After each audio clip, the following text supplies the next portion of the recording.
হরে কৃষ্ণ। তো আমরা কৃষ্ণ ভাবনায় উন্নতি সাধন এই পুস্তক থেকে দ্বিতীয় অধ্যায় সুখ লাভের জন্য কঠোর সংগ্রাম এই অধ্যায়টি আলোচনা করছিলাম। এই অধ্যায়ের আজ দ্বিতীয় দিন। আমরা গত ক্লাসে আলোচনা করেছি পরম ব্রহ্ম সচ্চিদানন্দময় ভগবান শ্রীকৃষ্ণ কীরকম, ভগবানের বর্ণনা যদি সংক্ষেপে দেওয়া হয় তো তা কেমন হবে সে বিষয়ে আলোচনা করেছি। ভগবান হচ্ছেন সচ্চিদানন্দময় বিগ্রহ, সৎ চিদ আনন্দময় বিগ্রহ, অর্থাৎ যিনি শাশ্বত। সৎ মানে শাশ্বত, চিদ মানে পূর্ণ জ্ঞানময়, আনন্দ অর্থাৎ পূর্ণ আনন্দময়, বিগ্রহ একজন ব্যক্তি, একজন সবিশেষ ব্যক্তিতত্ত্ব। তিনি হচ্ছেন পূর্ণ পুরুষোত্তম ভগবান শ্রীকৃষ্ণ, আর আমরা হচ্ছি সেই ভগবান শ্রীকৃষ্ণেরই অংশ। যেহেতু ভগবান শ্রীকৃষ্ণ শাশ্বত, পূর্ণ জ্ঞানময়, পূর্ণ আনন্দময়, এই জন্য আমরা তার অংশ হওয়ার জন্য আমরাও শাশ্বত, আমরাও জ্ঞানময়, আমরাও আনন্দময়। এই জন্যই তো আমরা এই জগতের মধ্যে আনন্দ খুঁজছি। আমরা মনে করছি যে যেটুকু জ্ঞান আমরা লাভ করেছি যেন আমরা মনে করি খুব অনেক জ্ঞান লাভ হয়ে গিয়েছে, আর কেউই মৃত্যুকে লাভ করতে চায় না।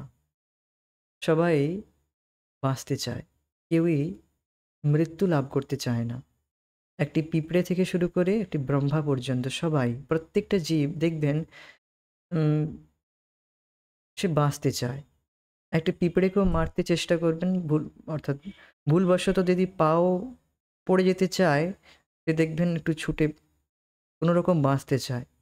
অর্থাৎ প্রত্যেকটি জীব বাঁচতে চায়, অর্থাৎ সে মরতে চায় না, জোর করে আমাদেরকে মরতে হচ্ছে।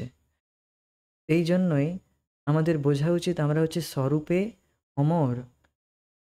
তাই আমাদের উচিত এই জড় জগৎ থেকে সুখ আহরণের ইচ্ছা ত্যাগ করা। আমরা জড় জগৎ থেকে সুখ লাভ করার চেষ্টা করছি, এই জন্যই আমরা একটি বিপরীত পরিস্থিতিতে পড়ে গিয়েছি। এই জন্যই একটি বিপরীত পরিস্থিতিতে, যেখানে কিনা আমরা অমর শাশ্বত, তার জায়গায় আমাদেরকে মরতে হচ্ছে। যেখানে কিনা আমরা জ্ঞানময়, পরিপূর্ণ জ্ঞান, জ্ঞান কি? জ্ঞান এটাই আমরা এই জড় শরীর নয়, আমরা পদার্থ নয়, আমরা বস্তু নয়, আমরা সচেতন চেতন প্রাণী, আমরা বস্তু নয়। যেমন এই মাইকটি, এই ল্যাপটপ, এগুলো সব একটি বস্তু, এর মধ্যে প্রাণ নেই, নির্জীব। আমরা তেমন একটি বস্তু নই, আমরা চেতন। কিন্তু আমাদের চেতনাটি ঢাকা পড়ে যাওয়ার জন্য, আমাদের চেতনা ঢাকা পড়ে যাওয়ার জন্য আমরা নির্বোধ হয়ে গিয়েছি, আমাদের চেতনা জড় হয়ে গিয়েছে। ঠিক যেন জড় বস্তুর মতো আমাদের চেতনা ঢাকা পড়ে গিয়েছে। এই জন্য আমরা প্রকৃত সুখ লাভ করার জন্য, জড় বস্তুর মাধ্যমে সুখ লাভ করার জন্য খুঁজে বেড়াচ্ছি। এই জন্য আমরা অজ্ঞানে রয়েছি। আর তৃতীয়ত, আমরা আনন্দময়। প্রত্যেকটা জীব, প্রত্যেকেই সুখ শান্তি লাভ করতে চায়। তার জন্যই না আজ মানুষ এত পরিশ্রম করছে, দিন রাত এত খাটাখাটনি কিসের জন্য? সুখ শান্তির জন্য। কিন্তু সেই সুখ শান্তি আমরা খুঁজছি কোথায়? জড় বস্তুর মধ্যে। এটি সব থেকে বড় ভুল। এই জন্যই আমরা একটি বিপরীত পরিস্থিতিতে পড়ে গিয়েছি। একটি একদম বিপরীত, একদম বিপরীত। মৃত্যু লাভ করতে হচ্ছে, অজ্ঞানের মধ্যে রয়েছি, তারপর সবসময় দুঃখ দুর্দশার মধ্যে রয়েছি। আনন্দ, সেটাই আমাদের কাছে আনন্দ যখন কিনা দুঃখ থাকে না। দুঃখ থাকে না তখনই আমরা সেটাকে আনন্দ বলে মনে করি, কিন্তু বাস্তবে তা আনন্দ নয়। নূনম প্রমত্য কুরুতে বিকর্ম যদিন্দ্রিয় প্রীতয় আপনতি। আমরা প্রমত্ত, ইন্দ্রিয় তৃপ্তি দ্বারা, ইন্দ্রিয় তৃপ্তি অর্থাৎ জড় বস্তু, জড় ইন্দ্রিয়ের দ্বারা সুখ লাভ করার জন্য চেষ্টা করছি। এই জন্য আমরা প্রমত্ত হয়ে গিয়েছি, পাগল হয়ে গিয়েছি। নূনম প্রমত্ত, সার্টেনলি উই আর ম্যাড। অবশ্যই আমরা পাগল হয়ে গিয়েছি। এই জন্য আমরা জড় বস্তুর থেকে সুখ আহরণ করার চেষ্টা করছি। আপনি বলবেন আমরা পাগল? দেখুন, নিজেই বুঝতে পারবেন যদি আমরা আ একটি বস্তু থেকে সুখ আহরণ করার চেষ্টা করি, তো সেটি তো পাগলপনাই হবে না? তো আমরা এই বিষয়ে একটি উদাহরণ আলোচনা করেছিলাম। খুব সুন্দর উদাহরণ। আ ঠিক একটি মৎস্যের উদাহরণ দেওয়া হয়েছিল। মৎস্য জল ছাড়া থাকতে পারে না, জল ছাড়া বাঁচতে পারে না, মাছ। তেমনি জীবাত্মা ভগবানের সেবা ব্যতীত সে বাঁচতে পারে না। যেন তেন প্রকারে তাকে সেবা করতেই হবে। সেবা ধর্মটি তার মধ্যে বর্তমান রয়েছে। আমরা এখন ভগবানের সেবা করছি না, তো আমাদেরকে এখন মায়ার সেবা করতে হচ্ছে। ইনডাইরেক্টলি কৃষ্ণের সেবা, এটিও ইনডাইরেক্টলি, কিন্তু যতক্ষণ না আমরা ডাইরেক্ট কৃষ্ণের সেবা করছি ততক্ষণ আমরা সুখী হতে পারবো না। ঠিক যেমন একটি মৎস্য। তো এই উদাহরণটা আমরা আলোচনা করেছিলাম।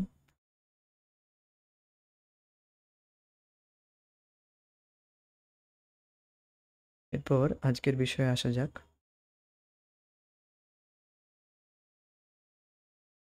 কোনো দার্শনিক দাবি করে থাকে যে চিন্ময় আনন্দ লাভ করা যায় জড় সুখ ও জড় অস্তিত্বকে পরিত্যাগ করার মাধ্যমে।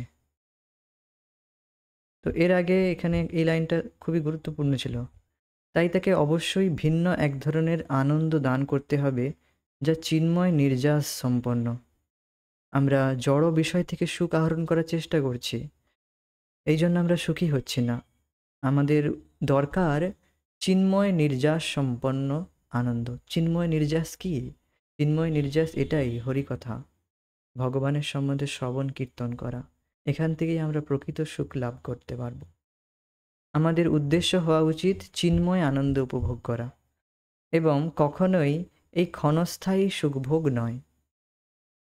কোনো দার্শনিক দাবি করে থাকে যে চিন্ময় আনন্দ লাভ করা যায় জড় সুখ ও জড় অস্তিত্বকে পরিত্যাগ করার মাধ্যমে।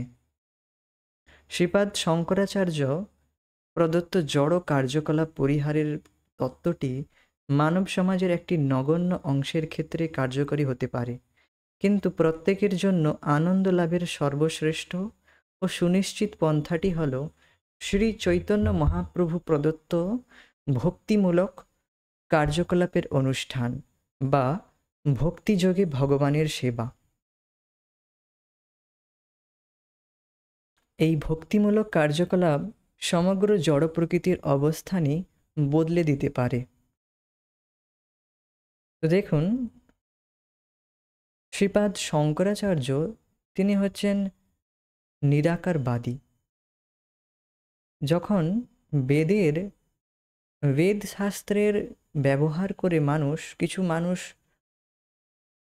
বেদ শাস্ত্রের দুর্ব্যবহার করছিল, কিছু ব্রাহ্মণ কুলে এই কলিযুগে অসুররা জন্মগ্রহণ করে নিয়েছে, আর তারা বেদের আড়ালে পশু বলির নাম করে বেদের যজ্ঞে পশুদের বলি দিয়ে তাদেরকে উন্নত শরীর দেওয়া হয়। তাদের একটি ব্রাহ্মণের এমন ক্ষমতা রয়েছে, তার এত মন্ত্রপাঠে এত বিশারদ, মন্ত্রতন্ত্রে এত বিশারদ যে নিম্নজনী লাভ করা যে প্রাণী, যে পশু, তাকে যজ্ঞে আহুতি দিয়ে, যজ্ঞে বলি দিয়ে তাকে উচ্চতর শরীর দান করতে পারে। কিন্তু কিছু আসরিক প্রবৃত্তি সম্পন্ন এইরকম ব্যক্তি ব্রাহ্মণ কুলে জন্মগ্রহণ করে তারা বেদের আড়ালে এরকম পশুদেরকে বলি দিত কেবল পশুর মাংস খাওয়ার জন্য। তো তখন এইভাবে বেদের আড়ালে মানুষ পশু বলি দিচ্ছিল, পশুদের অত্যাচার করছিল। তখন সেই সময় বুদ্ধদেব, অর্থাৎ ভগবানের কৃষ্ণেরই একটি অবতার ভগবান বুদ্ধ, তিনি আসেন আর বেদকে অস্বীকার করেন যে বেদ একে অস্বীকার, এটি গ্রহণীয় নয়। বেদকে তিনি অস্বীকার করলেন।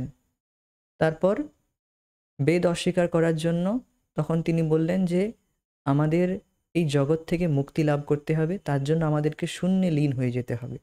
এই জগৎ দুঃখ দুর্দশাময়, এই জন্য কি করতে হবে না, আমাদেরকে আমাদের অস্তিত্বকে সমাপ্ত করে দিতে হবে, তবেই আমরা সুখী হতে পারবো, তবেই আমরা প্রকৃত সুখ লাভ করতে পারবো। তারপর শ্রীপাদ শঙ্করাচার্য এলেন, কারণ বেদকে আবার প্রতিষ্ঠিত করতে হবে। তো এই জন্য শঙ্করাচার্য এলেন, যে বললেন হ্যাঁ বেদ, এবার পুরোপুরি তিনি যদি বলেন যে বেদ গ্রহণীয়, বেদকে আবার গ্রহণ করতে হবে, তো কেউ তার কথা শুনবে না। এই জন্য তিনি বললেন যে বেদকে গ্রহণ করতে হবে, কিন্তু তিনিও শূন্য শূন্য বললেন না, যে এক নিরাকার ব্রহ্মে লীন হতে হবে। নিরাকার ব্রহ্মের কথা বললেন। সেই নিরাকার ব্রহ্মের কথা বলে তিনি বললেন যে মানুষকে সমস্ত কার্য, এই সমস্ত কর্ম পরিত্যাগ করতে হবে। যে সমস্ত কর্মের দ্বারা মানুষ পাপ কাজ করছিল, পাপে লিপ্ত হচ্ছিল, তাকে সমস্ত প্রকার কর্ম পরিত্যাগ করতে হবে, পুরোপুরি সন্ন্যাস গ্রহণ করতে হবে। তবেই সে আধ্যাত্মিক প্রগতি করতে পারবে, তবেই সে আধ্যাত্মিক মার্গে প্রগতি করতে পারবে। এইবার বর্তমান যুগে কেউই এটি করতে সম্ভব নয়। প্রত্যেকেই গৃহে থেকে, বাড়িতে থেকেই ভগবত ভজন করে ভগবানের প্রাপ্তি করতে পারবে। সেই সহজ পদ্ধতি, সেই সহজ পন্থা শ্রী চৈতন্য মহাপ্রভু নিয়ে এলেন। চৈতন্য মহাপ্রভু সেই সুনিশ্চিত পন্থাটি হলো কি, মহাপ্রভুর প্রদত্ত ভক্তিমূলক কার্যকলাপ। এখন যদি আমাদের বলা হয় সব কিছু ছেড়ে দাও, বাড়ি ছেড়ে দাও, তো তাহলে তো যারা মহিলারা রয়েছে, যে স্ত্রী জাতি রয়েছে, তাদের তো কোনো স্কোপই থাকবে না, তাদের আর ভক্তিমূলক কাজে কোনো স্কোপই থাকবে না। তারা তো বাড়ি ছেড়ে বেরোতে পারবে না, তাদের স্কোপই নেই। তারপর এই জন্য শ্রী চৈতন্য মহাপ্রভু বললেন, স্থানে স্থিতা শ্রুতিগতাম তনুবাং মনোভি। যে স্থানে যেখানে রয়েছে সেখানে থাকুন, সেখানে থেকে শ্রুতিগত হতে হবে, ভগবানের সম্বন্ধে শ্রবণ করতে হবে, শ্রুতিগত হতে হবে। স্থানে স্থিতা শ্রুতিগতাম তনুবাং মনোভি, যে প্রায় সে জিত অজিত তয়স্ত্রী লোক্যাম। এর দ্বারা আমরা অজিত ভগবানকেও জিতে নিতে পারবো। এই ভক্তি যোগের দ্বারা দেখবেন সবাই খুব সহজেই এই কৃষ্ণ ভাবনা, অর্থাৎ সহজেই আধ্যাত্মিকতায় প্রগতি লাভ করতে পারবে। খুব সহজ পন্থা দিলেন। যদি বলা হয় যে চোখে কোনো রোগ হয়েছে, আমার চোখে অসুবিধা হয়েছে, রোগ হয়েছে, তো শঙ্করাচার্যের মত অনুসারে চোখটাই উপড়ে দাও, চোখটাকেই খুলে বের করে দাও। তো সেটা করা উচিত না, চোখটাকে সারিয়ে আবার সেটাকেই কাজে লাগানো উচিত যতটা সম্ভব। তো সেটা বেটার তো না, সেটাই তবু এই জন্য ভক্তি যোগের দ্বারা আমরা কর্ম ত্যাগ করার কথা বলি না। যে কর্মে লিপ্ত রয়েছে, যার যেটা স্বভাব, সেই স্বভাব অনুসারে তাকে ভগবানের সেবা করা উচিত। কর্ম ত্যাগ করার কথা এখানে বলা হয় না। যে ফিল্ডে কাজ করছে, তাকে সেই ফিল্ডে থেকেই ভগবানের সেবা করতে হবে, সেখান থেকেই আধ্যাত্মিকতায় প্রগতি লাভ করতে পারবে। জড় সুখের জন্য লালায়িত হওয়ারকে বলা হয় কাম, আর এই কাম ভিত্তিক কার্যকলাপ শেষ পর্যন্ত অবশ্যই ব্যর্থতায় পর্যবেসিত হবে। কিভাবে? উদাহরণ দেওয়া হচ্ছে, দেখুন। সর্পের দেহ অত্যন্ত শীতল, কিন্তু কোনো মানুষ যদি সেই শীতলতা উপভোগ করার জন্য একটি বিষধর সর্পকে গলদেশে স্থাপন করে, তাহলে সে অবশ্যই সর্পের বিষময় দংশনে প্রাণ ত্যাগ করবে। জড় ইন্দ্রিয়গুলিকে সর্পের সঙ্গে তুলনা করা হয়েছে। জড় সুখভোগে লিপ্ত হলে তা অবশ্যই আমাদের চিন্ময় স্বরূপের বিনাশ সাধন করবে। সেই জন্য একজন প্রকৃতিস্থিত মানুষের উচিত প্রকৃত সুখ লাভের জন্য অনুসন্ধান করা। তো দেখুন, আমাদের জড় ইন্দ্রিয়টা ঠিক সর্পের মতো। সর্পের গা যেমন শীতল, তেমনি ইন্দ্রিয়জনিত ভোগ, কাম, সেটিও ঠিক এই রকম। প্রথমটা দেখতে ভালো লাগলেও, প্রাথমিক অনুভব ভালো হলেও, তারপরে এটি কিন্তু খুবই ঘাতক, প্রাণঘাতী। আমরা মনে করতে পারি যে মনের মধ্যে অনেক কাম ইচ্ছা আসছে, অনেক ইচ্ছা আসছে, তো সেই ইচ্ছা পূরণ করে নিই, তাহলে তাহলে হয়তো এটি কমে যাবে। না, এই কামকে অগ্নির সাথে তুলনা করা হয়েছে। আনালেনা চা, যেমন অগ্নিতে আমরা যদি ইন্ধন দেই তা আরও জ্বলে উঠবে, তেমনি এই কামকে যত আমরা প্রোৎসাহিত দেব, যত উৎসাহ দেব, যত একে উৎসাহ দেব, এটি আরও বেড়ে যাবে। এখানেও ঠিক তেমনি একটি উদাহরণ দেওয়া হয়েছে। যদি আমরা মনে করি যে আম, বিষধর সর্পের সাথে তুলনা করা হয়েছে, এখানে দেখুন সর্পের গা খুব শীতল, তাহলে আমি এটিকে মাফলারের মতো ইউজ করব, তো সেটি তো প্রাণঘাতী হবেই। সেই রকম জড় সুখও তেমনি। আর দেখুন, যখনই আমরা জড় সুখ ভোগ করার চেষ্টা করি, আমাদের প্রথমত আমাদের বুদ্ধিটা ঢাকা পড়ে যায়, আমাদের বুদ্ধি আর কাজ করে না, বুদ্ধি দেখবেন ঢাকা পড়ে যাবে। তৎক্ষণাৎ আমরা নিজেকে এই শরীর জ্ঞানে আরও বেশি শরীর জ্ঞানের মধ্যে পড়ে যাব। মানে প্রকৃতিস্থিত প্রকৃতিস্থিত মানুষের এই জন্য প্রকৃত সুখ লাভ করার জন্য অনুসন্ধান করা উচিত। অনেকে আপনারা এটা অনুভব করে থাকবেন, যখনই মনের মধ্যে আহার, নিদ্রা, ভয়, এই সমস্ত যে কার্যকলাপ রয়েছে, এগুলোর প্রতি আমরা যখন খুব বেশি আসক্ত হয়ে যাই, তখন দেহ চেতনাটা খুব বেড়ে যায়, খুব বেশিভাবে আরও আঁকড়ে ধরে যে আমি এই শরীর, এটা ছাড়া আমি বাঁচতে পারবো না। এই যে ভাবনা, আত্মা তো অমর, অজর অমর, তাকে তো না তো কেউ জ্বালাতে পারে, না তো কেউ কাটতে পারে, না তো ভেজাতে পারে। তো এই সমস্ত আত্মা হচ্ছে অজর অমর, তাও কেন এই সমস্ত, কেন আমাদেরকে এই আম, সমস্ত ক্ষুধা তৃষ্ণা ডিস্টার্ব করছে কেন? কারণ আমরা প্রকৃতিস্থিত হয়েছি, আমরা এই জড় দেহটি গ্রহণ করেছি ভোগ বাসনার দ্বারা। তো যেহেতু আমরা প্রকৃতিস্থিত হয়েছি, মানে প্রকৃতির দ্বারা আচ্ছাদিত হয়েছি, এবার যদি আমরা আরও এই প্রকৃতিকে ভোগ করার চেষ্টা করি, তাহলে আরও আমরা এই জড় বাসনার দ্বারা আরও বেশি গ্রসিত হয়ে যাব। এটি বলা হচ্ছে এখানে। তবে এই অনুসন্ধান করতে হলে আমাদের প্রকৃত সুখ লাভের সম্বন্ধে জ্ঞান অর্জন করতে হবে। একজন মূর্খ মানুষের সম্বন্ধে একটি কাহিনী আছে, যার ইক্ষু সম্বন্ধে, ইক্ষু মিন্স আঁখ, আঁখ সম্বন্ধে কোনো অভিজ্ঞতাই ছিল না। সে তার বন্ধুকে ইক্ষুর চারিত্রিক গুণাবলীর সম্বন্ধে জিজ্ঞাসা করে। সঠিকভাবে বর্ণনা না করে তাকে বলা হয়েছিল যে তা দেখতে একটি বাঁশের মতো।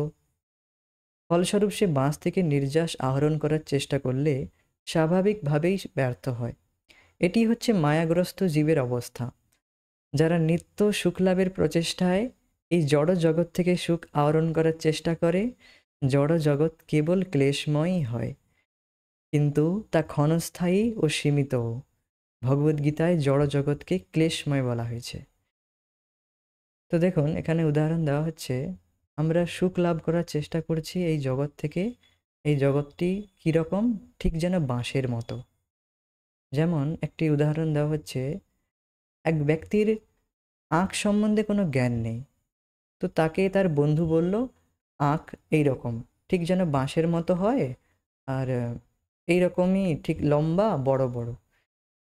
আঁখ কোনোদিন দেখেনি, সে বাঁশের বর্ণনা শুনলো আর বাঁশের বাগানে গিয়ে বাঁশ চেবাতে লাগলো। তো বাঁশ চেবানোর ফলে কি হলো, তার তার মুখ দাঁত সব ছিলে গেল, আর সে খুব কষা তেতো ভাবটাই সে গ্রহণ করলো। বাঁশের স্বাদ কষা, আর তা প্রথমত ঠান্ডা মনে হলো, তারপর সে খুব কষা ভাব তার অনুভব হয়, তার ইন্দ্রিয়ে পীড়া অনুভব করে সে।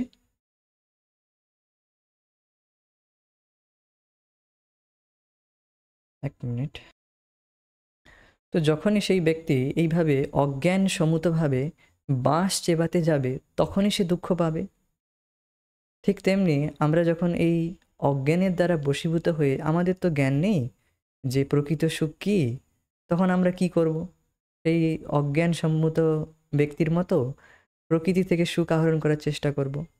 যেমন এই ব্যক্তির কোনো জ্ঞান নেই যে আখ কীরকম হয়, আখ খেতে কেমন, তো তো তাকে সে যেমন শুনেছে যে আখ খুব মিষ্টি হয়, বাঁশের মতো হয়, তো সে এবার বাঁশ গাছকেই চেবাবে। আঁখের সম্বন্ধে কেমন জ্ঞান নেই, তেমনি আমাদের প্রকৃত সুখ সম্বন্ধে কোনো জ্ঞান নেই। আর এই জন্য আমরা প্রকৃতি থেকে, জড় জগৎ থেকে সুখ আহরণ করার চেষ্টা করছি, ঠিক যেন বাঁশের মতো। এই জন্য প্রকৃত সুখ লাভের জ্ঞান অর্জন করতে হবে। প্রকৃত সুখ লাভের জন্য জ্ঞান অর্জন করতে হবে। একজন মূর্খ মানুষের সম্বন্ধে এই কাহিনী এটি রয়েছে। এবার দেখুন, শ্রীমদ্ ভগবদ গীতায় জড় জগৎকে ক্লেশময় বলে বর্ণনা করা হয়েছে। আব্রহ্ম ভুবনা লোকা পুনরাবর্তিন অর্জুনা মামুপैत्य তু কৌন্তেয় পুনর্জন্ম ন বিদ্যতে। আব্রহ্ম ভুবনা লোকা পুনরাবর্তিন অর্জুনা মামুপैत्य তু কৌন্তেয় পুনর্জন্ম ন বিদ্যতে। আব্রহ্ম ভুবনা লোকা পুনরাবর্তিন অর্জুনা মামুপैत्य তু কৌন্তেয় পুনর্জন্ম ন বিদ্যতে। হে অর্জুন, এই ভুবন লোক থেকে সর্বোচ্চ ব্রহ্মলোক পর্যন্ত সমস্ত লোকই পুনরাবর্তনশীল, অর্থাৎ সেখানে পুনর্জন্ম হয়। কিন্তু হে কৌন্তেয়, হে কুন্তিপুত্র, আমাকে প্রাপ্ত হলে আর পুনর্জন্ম হয় না। খুবই সুন্দর শ্লোক। ব্রহ্ম ভুবনার লোকা, এই পৃথিবী লোক থেকে উপরে আর নিচে টোটাল 14 ভুবন রয়েছে, 14টি ভুবন রয়েছে, 14টি লোক রয়েছে। তার মধ্যে সর্বোচ্চ লোক হচ্ছে ব্রহ্মলোক। সেই ব্রহ্মলোক পর্যন্ত সবাই সবাই পুনরাবর্তিত হচ্ছে। যারা যারা ভগবত ভজন করছে না, এই 14 ভুবনের মধ্যে প্রত্যেককে আবার এই জড়জগতে আসতে হবে। আবার জড়জগৎ নয়, আবার তাকে এই জন্ম মৃত্যুর চক্করে এর মধ্যেই ঘুরতে হবে। অর্থাৎ কেউ হয়তো ভাবছে আমি অনেক উচ্চ লোকে চলে গেলাম, স্বর্গপ্রাপ্ত হলাম, তো আমাকে আর এই পৃথিবী লোকে দুঃখ দুর্দশা ভোগ করতে হবে না, তা কিন্তু নয়। আবার তার পতন হবে। ইভেন যদি সে ব্রহ্মলোকও প্রাপ্ত করে নিক না কেন, যদি সে ভগবত ভজন না করে, তাকে আবার এই পৃথিবী লোকে আসতে হবে। পৃথিবী লোক রয়েছে, এর উপরে স্বর্গলোক রয়েছে, এরপর জনলোক, তপলোক, এরকম করে করে ব্রহ্মলোক উপরে পর্যন্ত রয়েছে, আর নিচে পাতাল লোক রয়েছে। তো এইরকমভাবে প্রত্যেককে পুনরাবর্তিত হচ্ছে, প্রত্যেকেই বারবার ঘুরছে।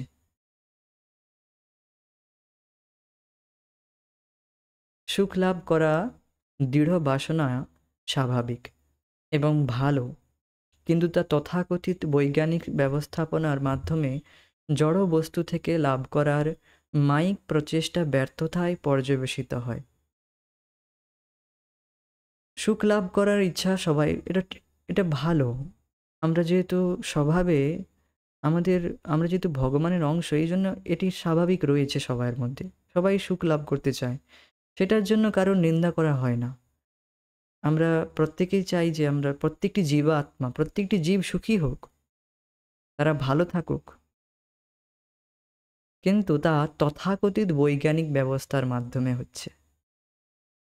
তথাকথিত বৈজ্ঞানিক ব্যবস্থা মানে যারা আসুরি ভাবাপন্ন ব্যক্তি, তারা এই সুখ লাভ করার চেষ্টা করছে ভগবত ভজন বাদ দিয়ে, ভগবানকে বাদ দিয়ে, ভগবানকে অস্বীকার করে নিজেই ভগবান হওয়ার চেষ্টা করছে, নিজেই এই প্রকৃতির উপর প্রভুত্ব করার চেষ্টা করছে। এই জন্য তারা বৈজ্ঞানিক ব্যবস্থার মাধ্যমে জড় বস্তু থেকে সুখ লাভ করার জন্য চেষ্টা করছে, আর যা কিনা মাইক। তাদের চেষ্টাটি কীরকম?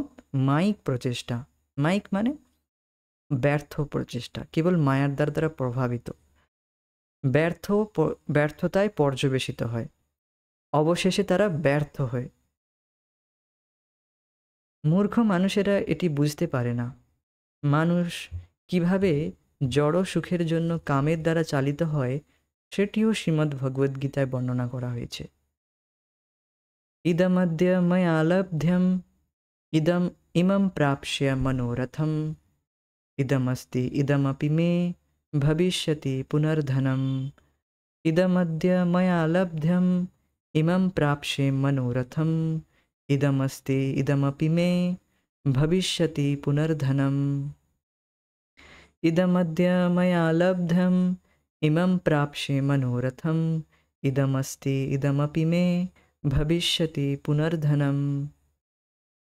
আসরিক ব্যক্তিরা মনে করে আজ আমার এত লাভ হয়েছে এবং আমার পরিকল্পনা অনুসারে আরও লাভ হবে। এখন আমার এত ধন আছে এবং ভবিষ্যতে আরও ধন লাভ হবে।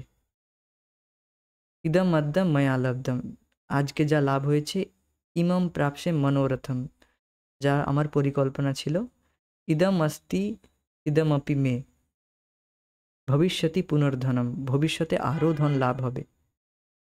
যারা আসুরি ভাবাপন্ন ব্যক্তি, তারা কেবলমাত্র ধন, টাকা পয়সা, সম্পদ আহরণের জন্য ব্যস্ত থাকে। যতটুকু তারা লাভ করেছে তার দ্বারা তারা সন্তুষ্ট থাকে না, আরও বেশি বেশি তারা আহরণ করতে চায়। আর এর জন্য তারা নিজেকে যে কোনো পরিস্থিতিতে নিয়ে যেতে পারে, যে কোনো অসুচি কার্যে তারা ব্রতী হতে পারে, যার দ্বারা তারা এই ধন আহরণ করবে। এই নাস্তিক বা অনিশ্বর সভ্যতা আমাদের ইন্দ্রিয় তৃপ্তির জন্য আয়োজিত একটি বিশাল ব্যবস্থাপনা, এবং এখন আমরা সকলেই এই অসার খোলসটিকে রক্ষণাবেক্ষণের জন্য অর্থ উপার্জনে প্রমত্ত। সকলেই অর্থ উপার্জন করতে চায়, কারণ সেটি ইন্দ্রিয় তর্পণের বিষয়সমূহ আহরণ করার মাধ্যম। আপনারা দেখবেন টাকা পয়সা থাকলে সেটাতে কিছু অসুবিধা নয়। অর্থের দ্বারা যখন ইন্দ্রিয় তৃপ্তি করে মানুষ, তখন আরও বেশি প্রমত্ত হয়ে যায়।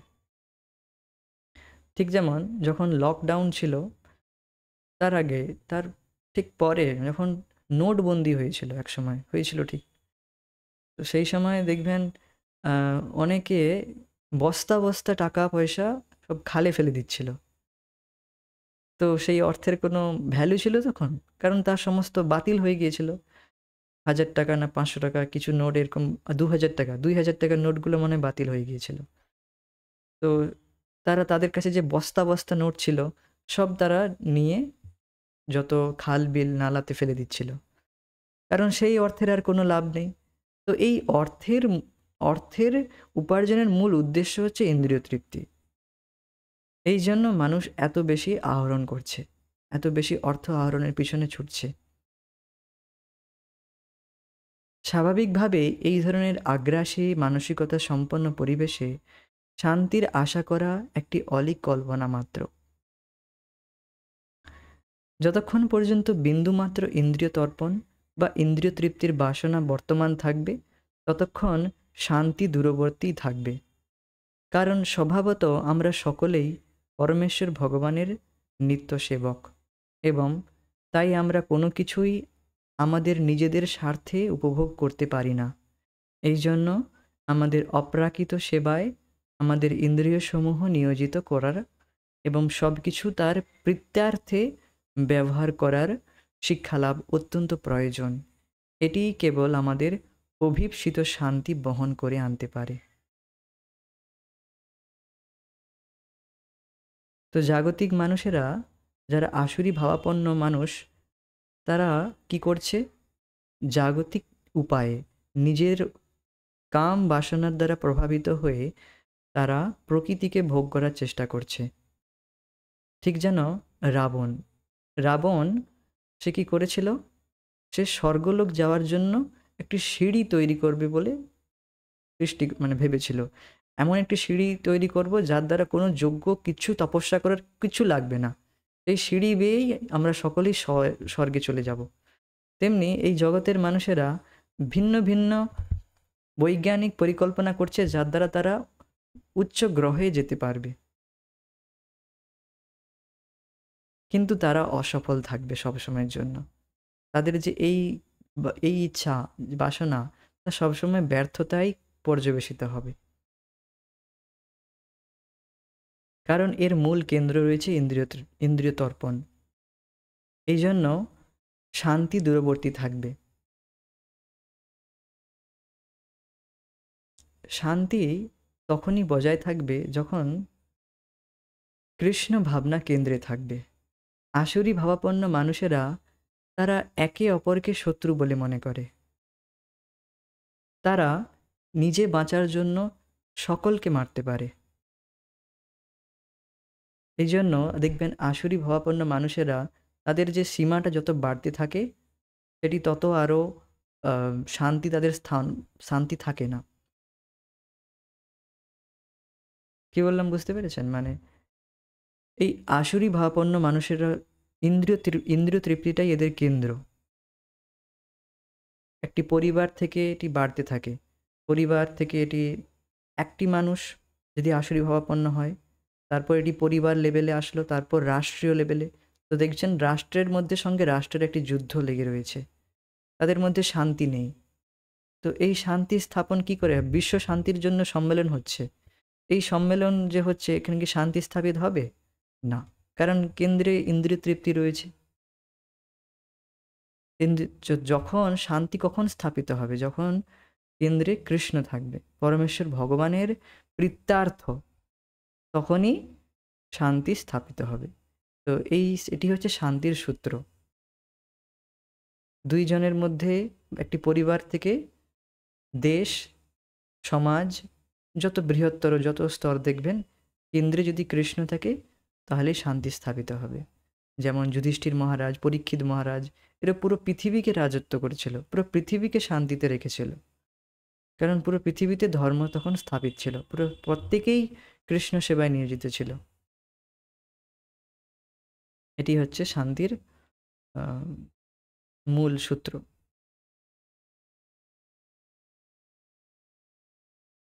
তো এরপরের বিষয়ে আমরা পরবর্তী ক্লাসে আলোচনা করব। এখানেই আজকে আমরা স্থগিত রাখবো। হরে কৃষ্ণ। জয় শিল প্রভুপাদ, নিতাই গৌর প্রেমানন্দে হরি।